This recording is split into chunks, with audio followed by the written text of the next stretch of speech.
आचार्य का गुप्तचर मारतंड अमात्य राक्षस का अपहरण करने के उद्देश्य से राजा पृथ्वीसेन के मंत्री के साथ राजमहल की ओर जा ही रहा था कि सहसा उसे संदेह हुआ कि उसके साथ छल हुआ है। जो व्यक्ति उसे राजमहल ले जा रहा है वो मंत्री के भेष में कोई और ही है। किंतु अब तो बहुत देर हो चुकी थी और मारतंड को मुसीबत में फंसता देख उसकी प्रेयसी मंजरी तथा उसका सहयोगी गुप्तचर भी वहां दौड़े चले आए। मारतंड अपने प्राण से जूझ रहा था, किंतु वो आदमी मारतंड की तुलना में बहुत शक्तिशाली था। और फिर मारतंड के पास केवल एक कटार ही थी जिसके बल पर वो उस आदमी की तलवार का सामना नहीं कर पा रहा था। तभी मंजरी और गुप्तचर भी अपनी अपनी कटार लेकर उस पर टूट पड़े। वो आदमी एक पल के लिए तो हड़बड़ा गया, फिर सहसा वो पीछे हटते हुए प्रसन्नता भरे स्वर में बोला, ओह, मैं तो समझा था कि यहां केवल एक ही गुप्तचर छुपा हुआ है, किंतु तुम तो 3 हो। लेकिन अब तुम तीनों बुरी तरह से फंस गए हो। इसी के साथ उसने तुरंत अपने पास से एक भस्म निकाली और मारतंड पर फेंकी। ये देखकर मंजरी चिल्लाई, मारतंड पीछे हटो, ये मूर्छा भस्म है। किंतु मारतंड को इसकी जरा भी आशा नहीं थी। वो अभी बचने का प्रयास करता कि उससे पहले ही वो भस्म की चपेट में आ गया। यह देखकर मंजरी क्रोध से भर उठी, वो उस आदमी पर झपटी, किंतु उससे पहले ही वो आदमी मंजरी पर भी वही भस्म फेंक चुका था। देखते ही देखते मारतंड, मंजरी और उनका सहयोगी गुप्तचर वहीं मूर्छित होकर गिर पड़े। आदमी के होठों पर विजय भरी मुस्कान आ गई और वो तुरंत उन सभी के हाथ पैर बांधने लगा। अगली सुबह चंद्रगुप्त अपने कक्ष से निकलकर राजसभा की ओर जा रहा था कि तभी उसे शशांक दिखाई दिया। वो अभी अभी आचार्य के कक्ष से बाहर निकला था। उसके पीछे पीछे 2 प्रतिहारी भी थे जिन्होंने अपने कंधों पर बड़ी बड़ी पोटलियां उठा रखी थी। चंद्रगुप्त सहसा रुक गया। फिर उसने शशांक को रोकते हुए जिज्ञासावश पूछा, क्या तुम राजसभा में नहीं आओगे? और ये पोटलियों में क्या ले जा रहे हो? शशांक ने मुस्कुराते हुए कहा, राजसभा में आने का भला अब क्या लाभ है चंद्र?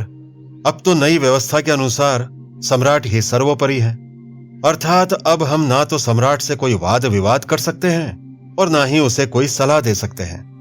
अतः राजसभा में समय नष्ट करने से अच्छा है कि वो समय किसी परोपकार में लगाया जाए। और हां, इन पोटलियों में तुम्हारे राजकोष का धन चुरा कर नहीं ले जा रहा हूं मैं। चंद्रगुप्त उसकी बात को काटते हुए बोला, तुम आजकल बात बात में मुझ पर कुछ अधिक ही व्यंग करने लगे हो शशांक, जबकि तुम अच्छी तरह से जानते हो कि मैं केवल सम्राट ही नहीं हूं बल्कि तुम्हारा मित्र भी हूं।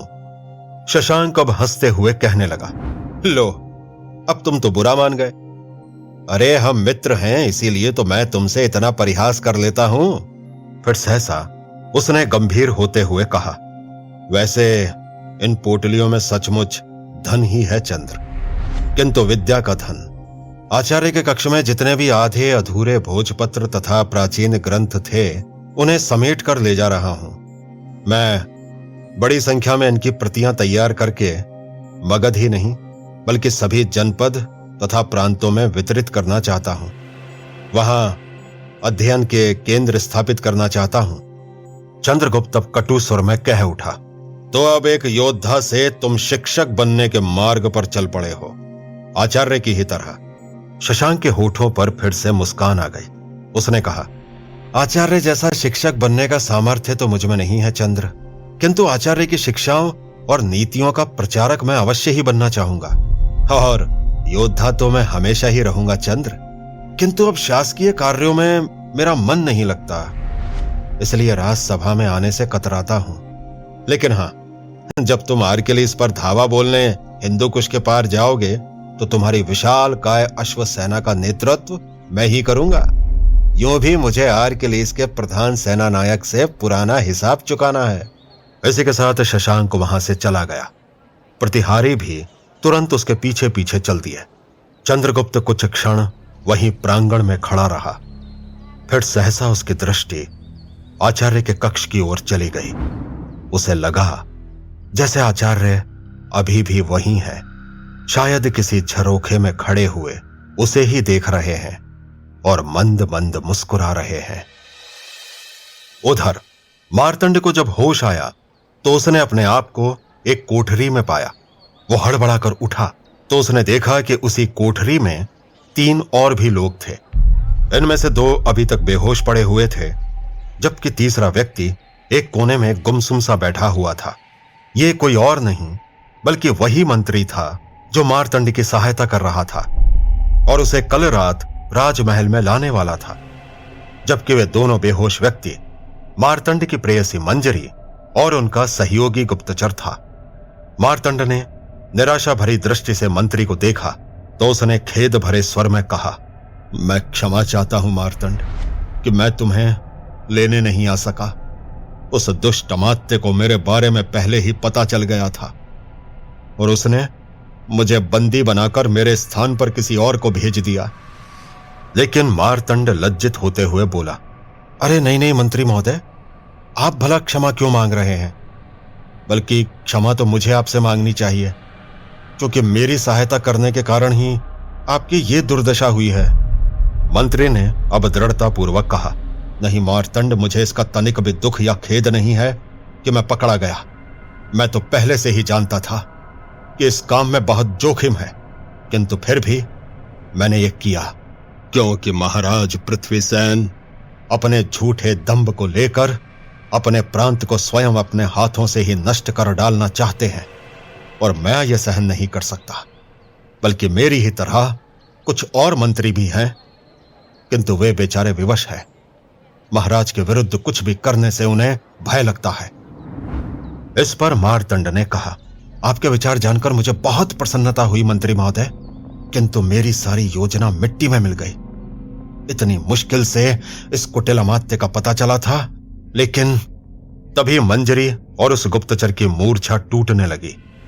वे दोनों चौंक कर उठे और फटी फटी आंखों से अपने चारों ओर देखने लगे।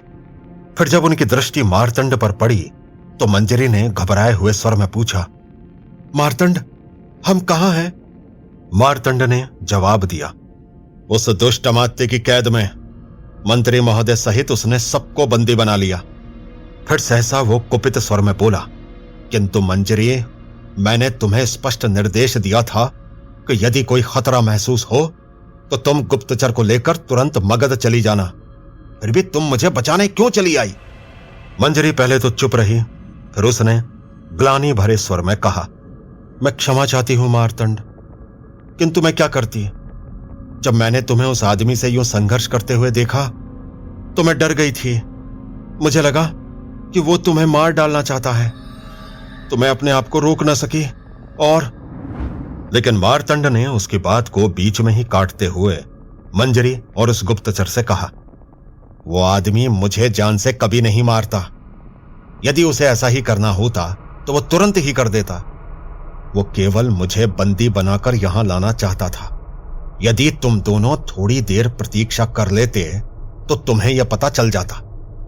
तब तुम सीधा मगध चले जाते और तक्षिका को यह सूचना दे देते कि अमात्य का पता चल चुका है। लेकिन अब कुछ नहीं हो सकता। अमात्य के बारे में अब किसी को कुछ पता नहीं लगेगा, आचार्य को भी नहीं। और अब तो हो सकता है कि वो दुष्ट हम सबको मार ही डाले। मार्तंड की इस बात पर वहां एक पल के लिए सन्नाटा छा गया। फिर गुप्तचर ने कहा, वैसे इसमें गलती तुम्हारी भी है मार्तंड।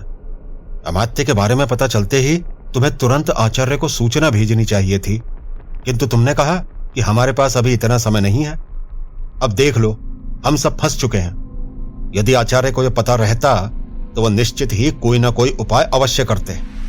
मार्तंड अभी कुछ कहता कि मंत्री ने कहा, देखो, इस तरह एक दूसरे पर आक्षेप लगाने में समय नष्ट मत करो।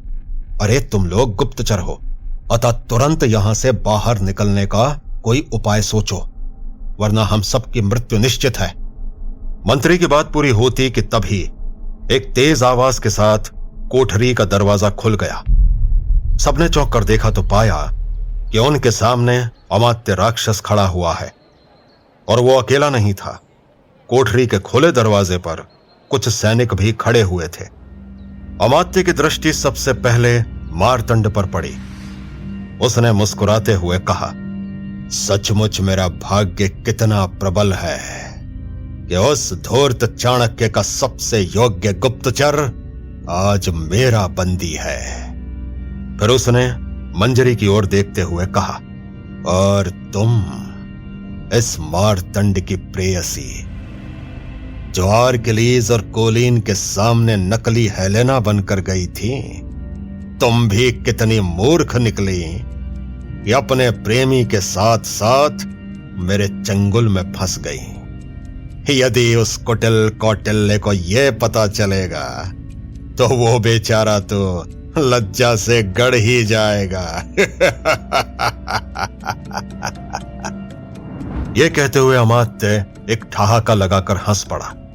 मारतंड और मंजरी ने कुछ नहीं कहा, बल्कि वे अपना सर झुकाए चुपचाप बैठे रहे। लेकिन मंत्री से यह सहन नहीं हुआ। उसने क्रोध से चिल्लाते हुए कहा, अरे कुटिल अमात्य राक्षस, तू कितना तुच्छ है जो हर जगह से ठोकरें खाने के बाद भी अपनी अनीति नहीं छोड़ रहा। अब तू हमारे महाराज को भी मूर्ख बनाकर अपना हित साधना चाहता है। लेकिन अमात्य पर इसका कोई प्रभाव नहीं पड़ा।